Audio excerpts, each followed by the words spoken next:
All right, guys, we're here with the legendary Mr. Charlie Kirk. This is a huge blessing, man. We've been a fan I'm a of you. huge fan of you guys. You We guys do a thank you. great job. Thank you, man. Thank you so much. Yeah, we've been following you for a while, reacting to your videos and stuff.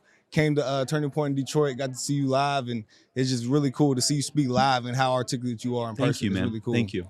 Okay, so I got one first question. Then I've been seeing, I know you probably got a lot of questions already about the Trump assassination attempt. Yeah. We know how you feel about that. We all feel about it. It's a tragedy. Absolutely, just I can't even put into words like I how agree. I felt like when it happened. I was like, because our age, we didn't really see like 9/11. Well, I didn't really see 9/11 or anything. So this was like the biggest, craziest like moment. That's so profound. So Yeah. how old are you? I'm 25.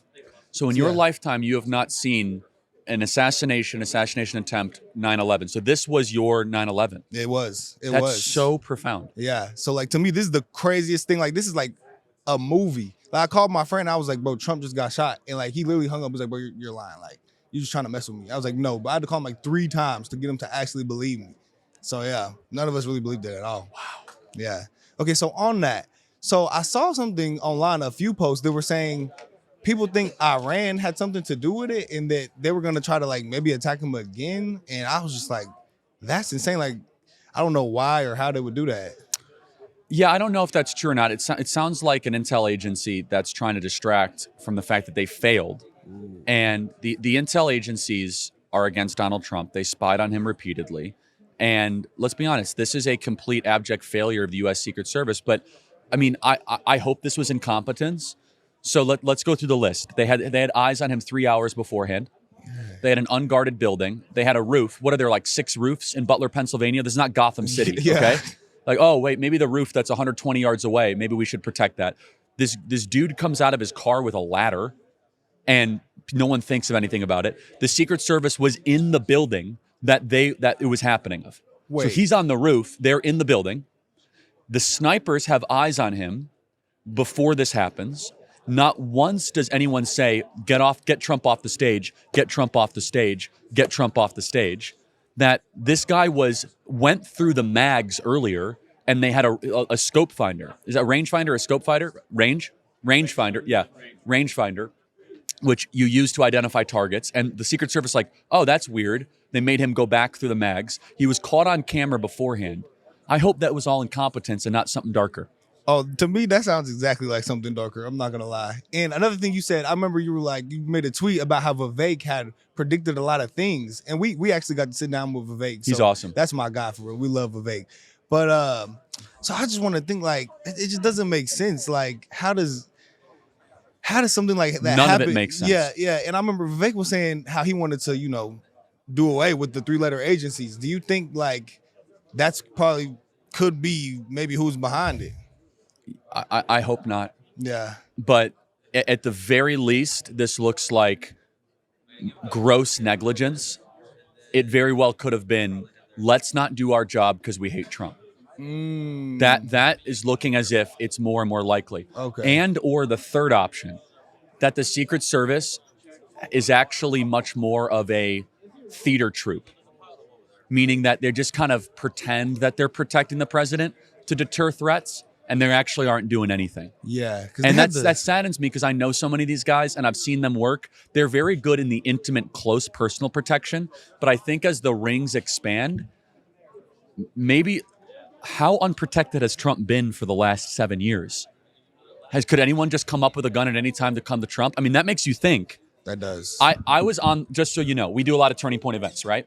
I warned our audience about this. Dan knows. Dan does our personal protection.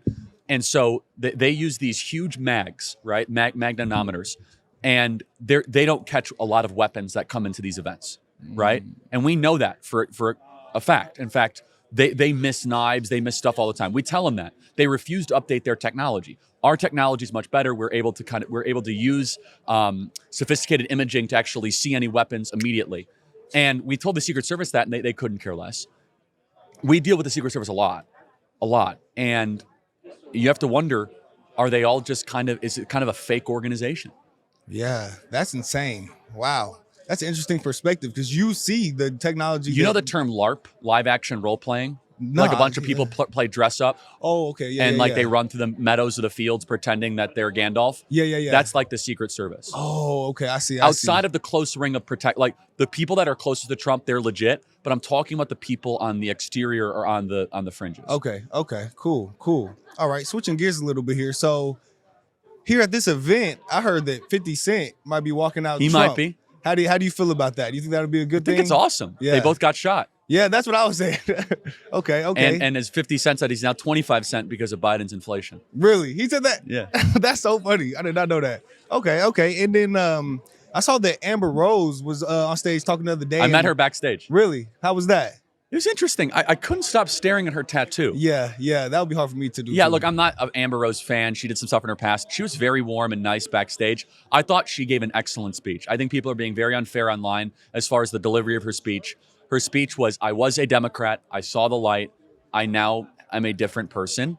And I think that's a beautiful message. Okay. So do you think that her giving that speech was a positive thing for the Republican Party as a whole? It's a tough question because of her past. I think what she said was a positive. Okay. And maybe she's past that because she did the slut walk thing or whatever, which I really don't like. And she's had a mixed history with that stuff. But look, generally having somebody say that I was a left winger and I hated Trump and now not, I think that's a positive thing. Yeah. Okay. So to that point, what do you think has caused so many people to switch their stance like that? Well, I think the Democrats they're a lying pack of criminals that have done a lot of damage to this country. Our agenda is one that's rooted in truth and the betterment of all people, regardless of your background, your race, your color, your creed. We want you to succeed in this country. And the Democrats don't. The Democrats hate America. They are bitterly against everything we stand for. And I think people are waking up to that. And I also give Donald Trump credit for putting forward a positive agenda for America. Wow. Okay, that's very interesting.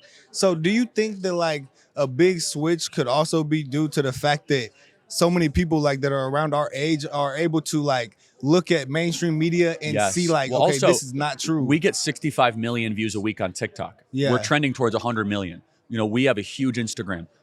A lot of our audience, they don't get news from CNN anymore. Right. They're getting it from Charlie Kirk. They're getting it from you guys. They're getting it from social media. And they can see for themselves. Like, for example, CNN, you know how they reported Donald Trump getting shot? They said Donald Trump fell. Fact check me on it. It's 100% true. They said Donald Trump fell after loud noises. Wow. Why would they just lie out? Because they hate Trump so much. And so people see that and they say, I am being manipulated. I'm being propagandized. Wow. So the TDS is that strong. The Trump derangement syndrome is more lethal than COVID. It is. Okay. So the TDS thing, do you think that just came from the media and them trying to get votes on the left? Because I feel like before Trump ran for president, everyone liked Trump. Rappers would rap about Trump. Everyone loved Trump. Sipping drinks at the pool by Mar-a-Lago, right? And then he runs for president, and now he's like, oh. It's because of what Donald Trump represents.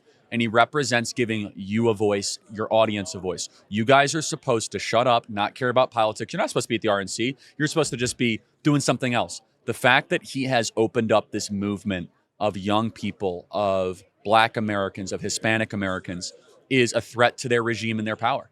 Yeah. Okay. And to that point, I remember I got to ask you a quick question at your event in Detroit, at the Blexit event. Yeah. I came up there real quick on the mic, and I asked you, I said, how do you think the Democratic Party got such a grip on Black people like that? So I just wanted to see what you know. I mean, I think that they removed the father from homes, which is a terrible thing.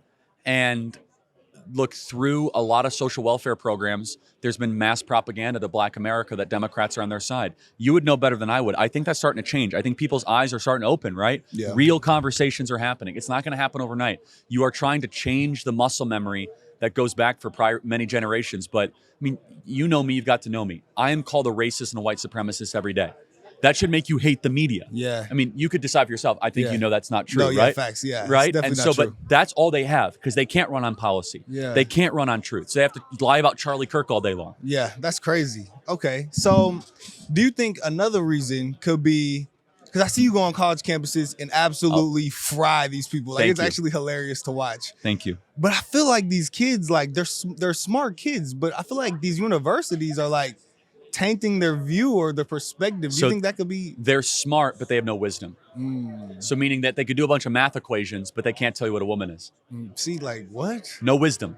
Wisdom is the knowledge of things that do not change. And these people are lacking in the most fundamental understanding of human nature, of existence, of male-female relations, so on and so forth.